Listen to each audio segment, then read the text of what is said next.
Syria's collapse was grabbing headlines, and the market's response have been predictable for the most part. Gold and oil were up as traders sought safety and price and potential disruptions of supply. Platinum, palladium, indirectly tied to Russia, also moved higher. What was less predictable, and we noted it yesterday, was silver's outperformance and copper's strong move. Welcome to the Morning Markets and Metals with Vince Lanci, where each morning Vince brings you the financial and precious metals news to get you ready for your day. And now, here's Vince. Good morning, I'm Vince Lanci. Today's market rundown, we will be discussing China loosening up potentially and how that would affect gold, silver, and copper, or how it has already affected it, as well as oil. And we have a couple other things to discuss. In premium, we have BlackRock's weekly report, which is very good, whether you like the firm or not. Let's start with the markets. 10-year yields are 423, up almost 3 basis points. The dollar is 106.35, up 18. The S&P 500 is 60.60, up 8. VIX is 14.11, down 7. Gold is 26.76, up on the highs, up 16 and change. Silver is 31.86, up 5. Copper is 419.5, down 2. You could argue, as I have in the past, that those two commodities are being sold against gold, and I would say that that's happening. But you can also just make the case that industrial commodities are softer today while gold catches up. So gold is the exception today. And you'll see that as I go through the rest of the commodities. WTI is unchanged. It was lower. Natural gas is down 9. Bitcoin is down 417. Ethereum is down 29. Platinum and palladium, okay, well, they're up. Palladium is 974, up 16. Platinum is 940, up 9. And gold silver ratio is slightly stronger. The dollar is stronger, and gold's bucking the trend on the dollar. Other industrial commodities are weaker. Copper is down, oil's down, and oil's basically unchanged.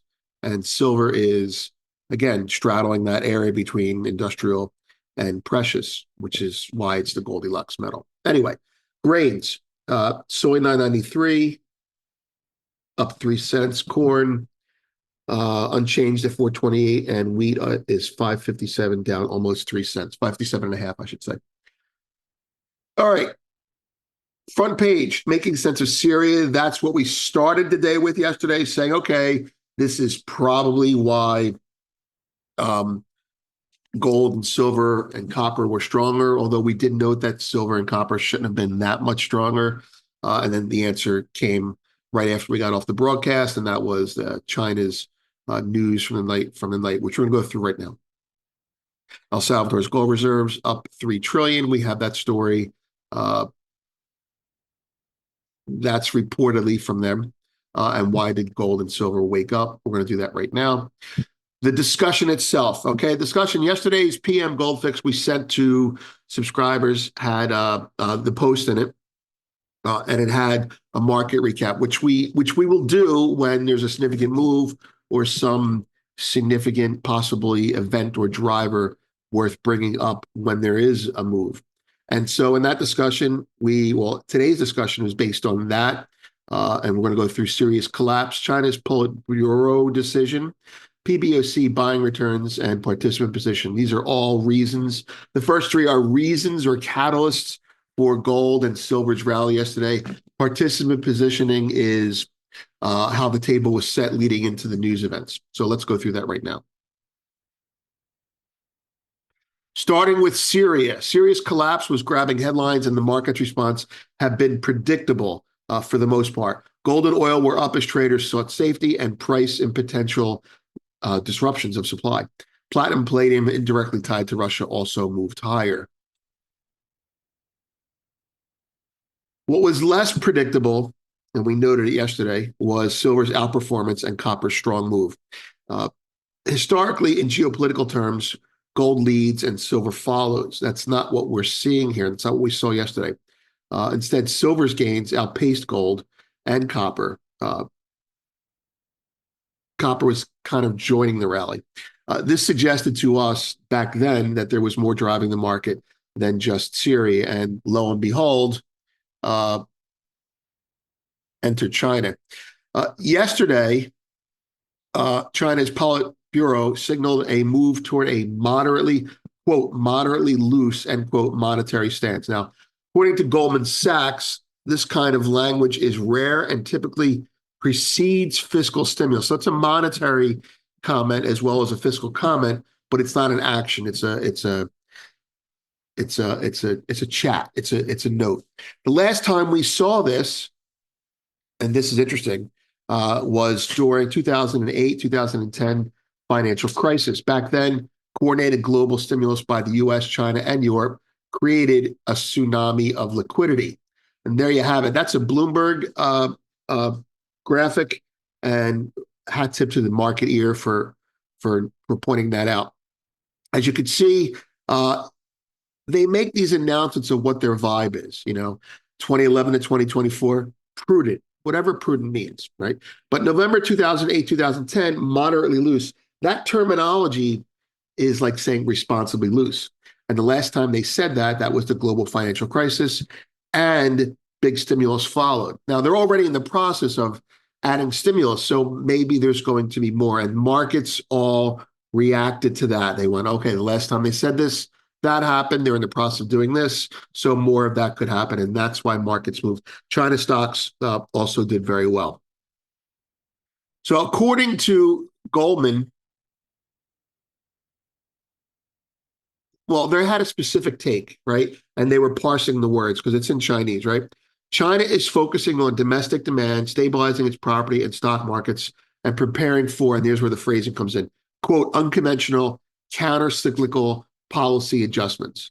So when you hear the word counter-cyclical, that's a fancy way of saying that they're ready to inject serious money into their economy, which is opposite of what you'd expect right now, counter-cyclically. So they're boosting, right? Other phrases were noted like forward-looking, targeted and effective, more proactive fiscal policy, and moderately loose monetary policy. So for China stocks, that is very good, especially since they're targeting China stocks now. They're trying to make their economy more financial. They need to grow their payment chains, and financial is payment chains, and they need to lever up. They're having a hard time getting their people to do that. For commodities, it is also very good. So monetary easing supports gold. Fiscal stimulus, if it follows, will drive demand for silver and copper at the fundamental level. They already have demand. Silver, copper, I'm not so sure anymore. That partly explains why silver and copper were outperforming as well. Thus, the rally was not, for the most part, war-related, as I initially opined. The next question is, how is the market positioned for this? Well, very well. Reuters reported, and we posted here, that China's central bank resumed buying gold for its reserves in November after a 6-month pause. Official data by the PBOC showed this on Saturday. That's a Bloomberg chart. You can see the slope is upwardly ticking now. Now, it's not a very big upwardly ticking slope in comparison to what they've done in the past. So assume that they're buying, but they're buying less. For now, until they buy more. We have no idea what they're really doing. Now, staying with the positioning, funds, speculative, we're staying on the American side now. Speculative American funds are underweight. Now, you may not be able to see that on this picture, but you'll see it in the post. That's a CTA analysis, and what it shows is that while funds are long gold, they're very underweighted long gold, and they actually are short oil, short copper, and short silver, although that's not short. They're barely short silver. But the point is, their normal behavior is to be longer gold than they are and less short copper than they are. But you can see from looking at this, when you think about the things I say about gold and silver, you can see that certain types of funds will buy gold and sell copper. They'll buy gold and sell silver. It happens all the time. It's been going on for decades. Next thing, this is exclusive, right?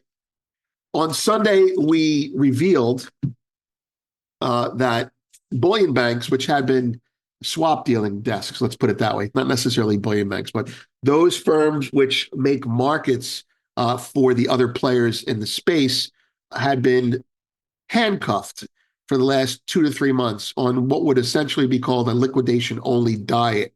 And post the election, last week, last Commitment of Traders report was the first week where we saw them participate again. Let me see if I can make this one bigger for you all. But it's kind of a cool little chart there. All right, this is your CFTC report. Now, on the left in the green, shows the producers buying. And in the middle, in the red, shows the swap dealers or market makers selling. Now, swap dealers and market makers hadn't sold for a long time in that kind of size. And it was after the election, so you could see how maybe they were having the reins loosened on their behavior. What was strange was producers buying. That doesn't happen. Producers don't buy, producers sell. They sell and they let it go off and they roll. Now, there are other things going on here, but the fact that they bought in a sideways market is strange from my experience. And we noted that very pointedly in the Sunday conversation. And it turned out that, well, producers knew something the swap dealers didn't for a change. Next, open interest. This is from Randall Blava, a GoldFix founder. The swap, let me shrink this a little bit so we can see it all. The swap dealers selling and the producers buying was also coincided with a bottoming in open interest. Now, this graphic may be a little bit busy for you, but the gold line is the price of gold and the red and blue lines are the open interest. And what you'll see is that what we're trying to draw your attention to here, there are many things in this chart to see.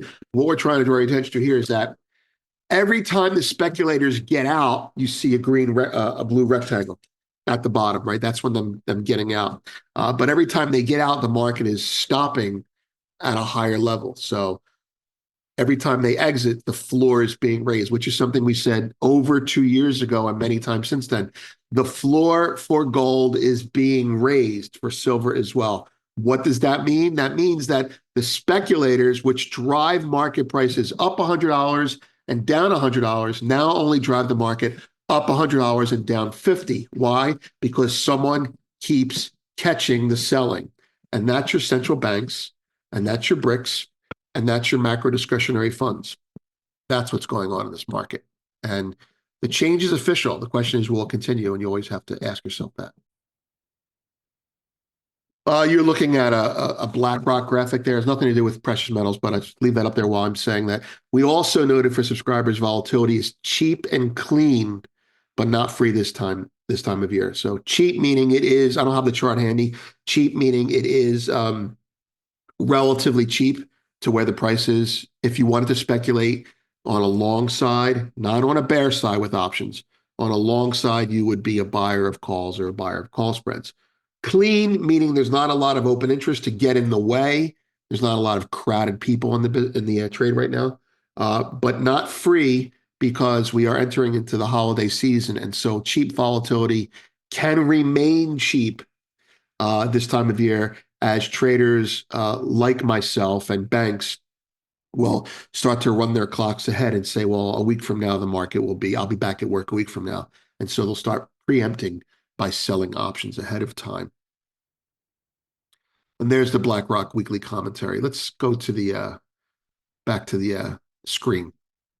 All right, so that's what happened yesterday. You're seeing a continuation of that in fits and starts today. And we'll talk about the actual markets in a second. News and analysis. Why did gold and silver wake up? We just discussed that. Making sense of Syria. El Salvador's gold reserves worth up to $3 trillion. President Bukele highlights economic potential. We have that story hosted here as well. Quick comment about that. He's referring to on the surface of it.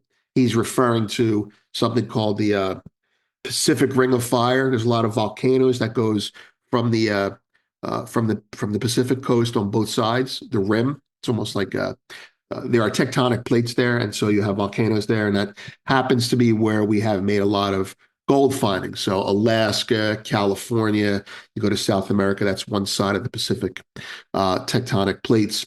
And so that's a valid statement. How much is there? I think just to give you some perspective, there may be $3 trillion in gold there, but it's not under. I don't believe, I could be wrong, that it's under El Salvador. I believe, whether it's true or not about his verification of the gold available, that uh, the president's statement was geared to be a counter statement to the Google comment about them having quantum computing. And also, there is a Bitcoin push now around of what they would call FUD. Um, uh, and Basically, sailor, let's sell all the gold again and buy all the Bitcoin with it, right? Bukele acting the same way. So there's a push for to demonize gold and take market share from it, just like there was in 22, or was it 21? I'm not sure. 22, when you saw the advertisements on CNBC, sell gold, buy Bitcoin. And that's going to happen. What you should keep in mind if you're a Bitcoin hater and a gold lover, to keep your bias in check, is that if they're doing it and getting away with it while BlackRock is buying Bitcoin, and they are buying a ton of Bitcoin, well, then the government's okay with that. So ask yourself what's going on there, uh, and be aware that there's risk involved all the way.